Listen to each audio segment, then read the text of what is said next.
మంత్రాల పకీరు చెప్పే మాయ మంత్రం కథ కదే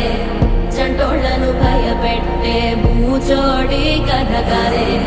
తాత ముత్తాతమ్మల భూతాల కథ కదే